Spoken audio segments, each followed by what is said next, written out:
Hello, my name is Arthur Lima, and I'm here to talk a little bit about the failure case of Home Depot in China, in the Chinese market. We're taking in consideration here a study case made by Mei Hangmi Gao, and she gathered a lot of information, a lot of research, and also some interviews to give us this study case that I will be summarizing the main points.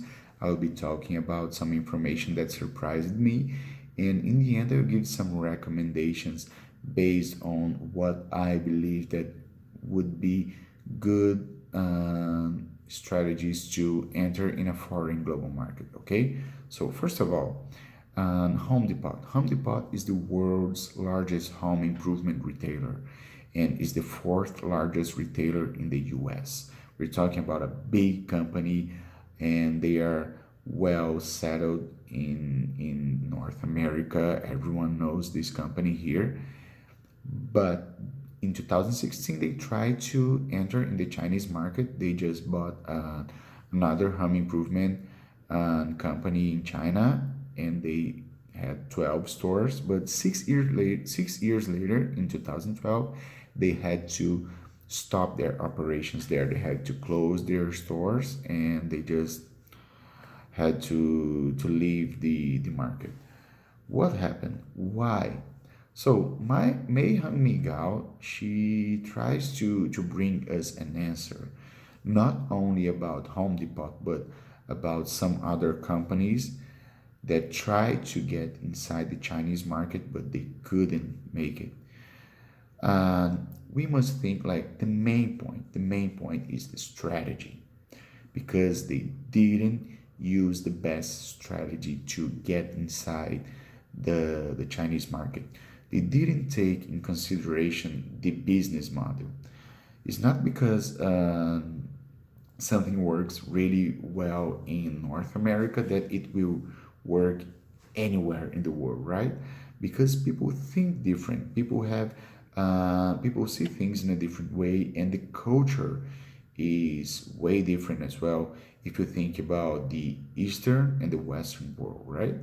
So Home Depot didn't understand their target market. They didn't understand some of the cultural, environmental, lifestyle, and mental needs of the Chinese people. They were not settled in the best places. Their target market, they didn't have the DIY philosophy, the do it yourself philosophy that we have here in North America. They are most likely to the DITM, do it to me philosophy. So they hire someone to make home improvements at their places. And they are and Home Depot thought that the their target market, like mid-class people between 20 and 45 years, they would go to their stores. But what happened was different. They didn't take in consideration that in China, people prefer hiring construction companies, design companies to do everything. They don't want to think about it. And there's also something different in their culture, in the Chinese culture. It means that if you do something with your hands, if you have to work like physical work, if you work with your brain, you are in a power position. But if you work with your hands, you are the one that is being, it's in a lower position, right? So all this cultural and all this mentality, this difference of mentality made Home Depot fail in their sales. They were also not well located because different from the US, from North America, people who have money, they live inside downtown and not in the suburbs and not outside. So their stores were too far from their target market. And this was a huge problem because, for example, in Beijing, China's capital, If you wanted to go to a Home Depot store, you had to drive for like 2 hours. And no one wanted to drive for 2 hours just to look for, I don't know, a lamp or a chair, right?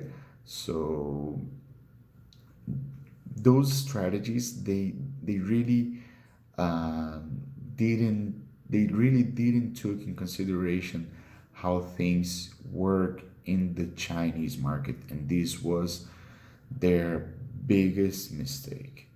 And the information that surprised me the most, and it's some kind of fun fact, but it was really interesting for me to know that today China is the biggest market of luxury goods in the world, because Chinese today, they are really conscious on brands. They are brand conscious. So, and they also want to buy things that will add some value, like some. So they think like, oh, so if this is a luxury good, okay, I want to buy it because I will show that I have something that some other people don't.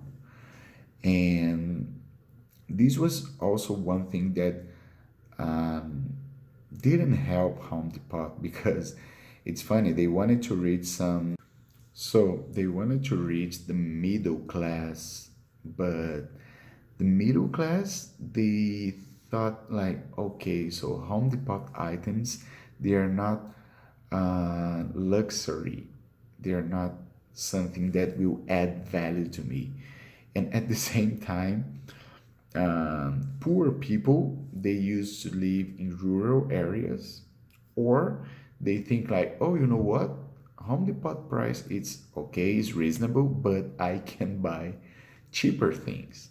So at some point, Home Depot was too cheap for middle and up class people, and it was too expensive for poor people. And this was something that also didn't work well for them in China.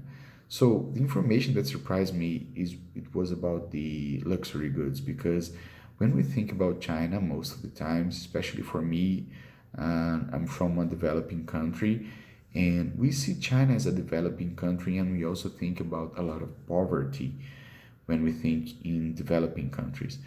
And but at the same time, they are the country that consumes most of the luxury goods in the world. So for me, it was a surprising information. I wasn't expecting for China to be the first place. If you say like, okay, China is like top 10, okay, it's reasonable. It's a huge country, it's the biggest population in the world, but first place in a country that has so much poverty, it was really surprising for me.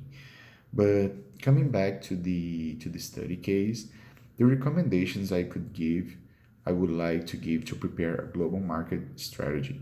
The first one, you had to study and understand the cultural structure of the country. You see, for example, in China, you must take in consideration the only child generation structure. So grandparents and parents are helping a lot these youngsters, these one child youngsters, because they are like the center of the universe for them. You had to also take in consideration, for example, that for them they have that idea that handwork is for poor people.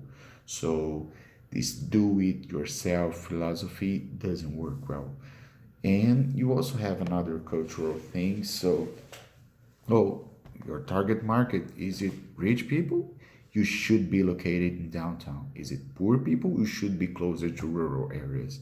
This is also something that you must think about it. The second strategy is it's really good if you build a teamwork with people who know the local market, because they will understand better the needs of the consumers than us who are from outside, who are foreigners, right?